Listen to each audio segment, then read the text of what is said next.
What if no one is listening to your music? What if your artistic creations remain unheard, unviewed, untouched by the algorithm god's dainty and fateful fingers? Why create anything when no one outside of you seems to care? Welcome to Sittin' with Jimmy.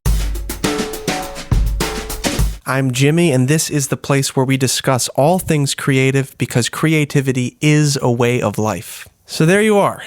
You've been at this for a while. You've been releasing songs for a number of years. You keep waiting for that deluge of streams, of compliments, of opportunities, and financial windfall that will surely come to you if you just keep at it. Each song you put out, you think to yourself, this is it! This is the one! Buckle up! We're going straight to the top! And then comes release day, and it's just crickets. Again and again, you pull artistic statements into reality, and again, it seems the world could not care less about any of them. Sure, a few people might say some kind words or stream it a few times, but it's never enough to satisfy the dejected energy inside of you that, after a while, starts asking, why create anything when no one outside of me seems to care? I have asked myself this question constantly over the last 15 years of making and releasing music. I don't think there has actually been one single or album drop of mine where I didn't at some point ask myself, what is the point of this? Release days, to my shame, typically had me pacing around, refreshing my Instagram to see if any new little red hearts or comments were rolling in, all the while feeling like a complete weirdo for obsessing so hard about it. At best, I would feel sad for myself that my heartfelt musical offerings weren't being widely received, and at worst, at embarrassing worst, I would feel angry at the whole world and sort of depressed and sanctimonious. And in this pouty stupor, I would often adopt what is a very popular mindset in this day and age. I am positive many of you have experienced this mindset yourselves. I am talking, of course, about the f*** it all, it's all f***ed mindset, which is sometimes referred to with the acronym FIAIAF, or FIAFIAF in the medical literature. The f*** it all, it's all f***ed mindset is a terrible affliction. First off, it completely disempowers you, not just in art, but in your entire life. After all, why do anything if it's quote-unquote all f***ed? Secondly, this dark philosophy is really contagious and disempowers others in your immediate surrounding. The FIAIAF mindset spurs its host to spread negative ideology so that others can experience its nastiness for themselves. I have been in conversation where I have been that guy, just letting off this kind of gross energy onto unsuspecting artists around me. I'm not proud of that, and it doesn't feel good. It's a mindset that feeds off of our wounded hearts and makes it so that we can't help but spill poison out onto the world. Now, thirdly, and most toxically, this mindset pries you away from operating in a state of love. When we were young, the carpet was lava, and the clouds in the sky were pirate ships and castles. We could and did fly. We were superheroes and knights in shining armor, princes and princesses. We were totally vibrationally in line with a miraculous power inherent all humans. A power singular in this known universe. A power that transforms reality from bad to good. A power that is sourced from love itself. Imagination. The roots of your artistic inclinations can be traced back to your childhood, when your imagination created simply to behold and participate in the act of creation. There was no gold star to receive and no validation to secure. It was just fun. Remember fun? The f*** it all, it's all f***ed mindset robs you of your birthright, which is to imagine and create and have fun with it. It's literally what makes you human. The years we spend in this mortal realm are unavoidably filled with experiences that take us farther and farther away from our inherent childlike essence. The wounds we collect, our trials and tribulations, our heartbreaks, they all work to distort our nature and make us dependent on validation from outside of us, instead of recognizing our inherent worth from within.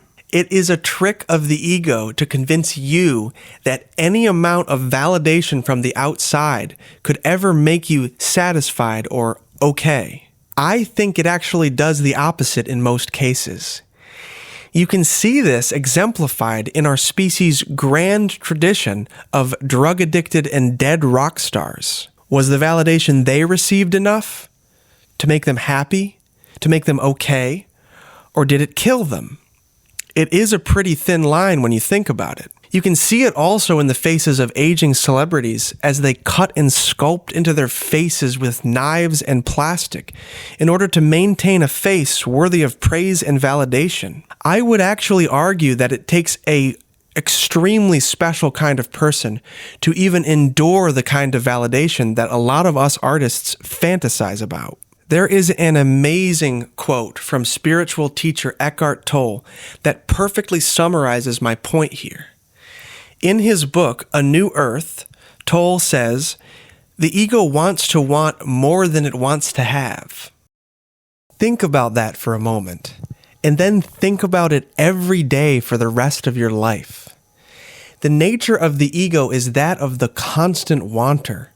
It convinces you that receiving the wanted object is what will end the wanting, but that's not how we are built.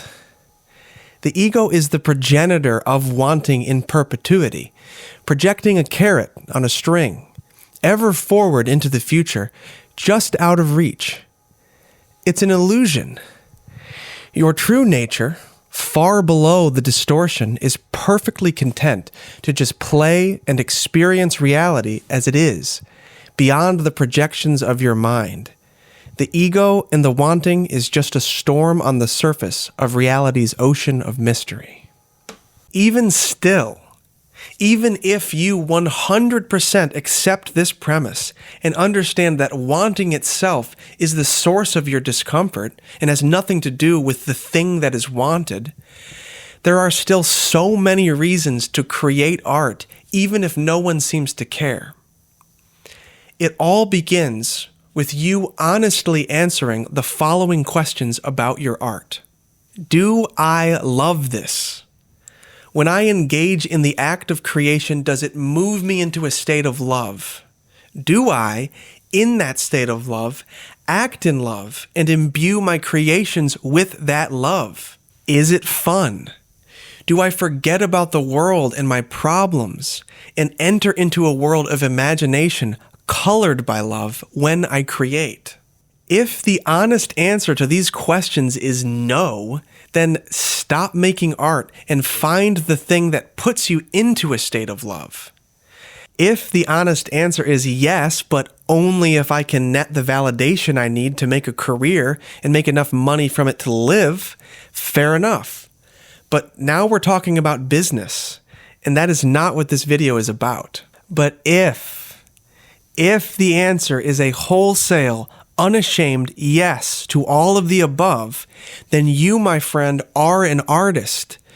Don't let any unmet worldly metric of success convince you otherwise. The ego wants to want more than it wants to have. It's an illusion. The reality is you are cosmically tethered by a temporal cord that is connecting every artistic human soul that ever walked this planet. You are part of a tradition of millions of people creating art to commune with the divine and express the inexpressible, simply for the love of it, for the joy of it, for the self-discovery that results from it. People have done this on our planet for over 35,000 years. Let the weight of that number and the density of that history play on your heart when you play with music. It's all transient. The praise is transient. The validation is transient. The money is transient. In fact, the least transient of your possessions is one that you are merely borrowing for a little while, the human spirit that animates you. This is the same human spirit that animated someone just like you thousands of years ago to bang on a drum and dance to it. It is time now for you to bang the drum. It's your turn. When you do that, and you do it for fun, and you do it for the joy of it, you are vibrating in love. Reality, as we imagined it when we were little kids, will be made real in our adult lives only when we vibrate in love and let it all be as it is. That is a superpower. So put on your superhero cape, put on your suit of armor, see the castles and the pirate ships in the clouds. Let your art be a release of your spirit. And don't fall for the ego. It wants to want more than it wants to have. This is the beginning of true freedom.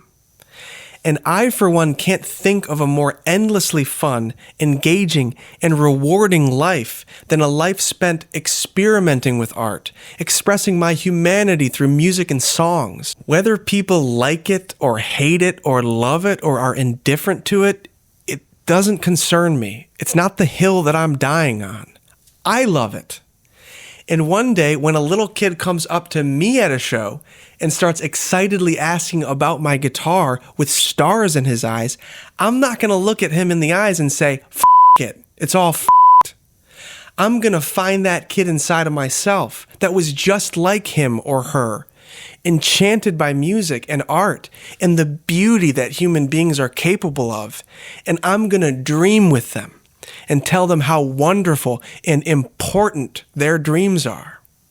I hope that you'll do the same for the kid inside of you, the kid that just wants to express themselves and dream and imagine. Thank you so much for watching the video. So many of you have watched my videos in the past week. It's been really overwhelming and incredibly humbling just to see and connect with all of your stories, and to feel like this message is making a difference is profoundly moving, and the significance of it is not lost on me. So thank you so very much. I hope this message resonates with you and you continue to empower yourself and continue to let your spirit go into the art that you make. Subscribe to this channel if you like this message. Give it a thumbs up. Let me know what you think. Thank you so much. You guys have a great week. Make something beautiful and let it be. Thank you so much. We'll see you next time.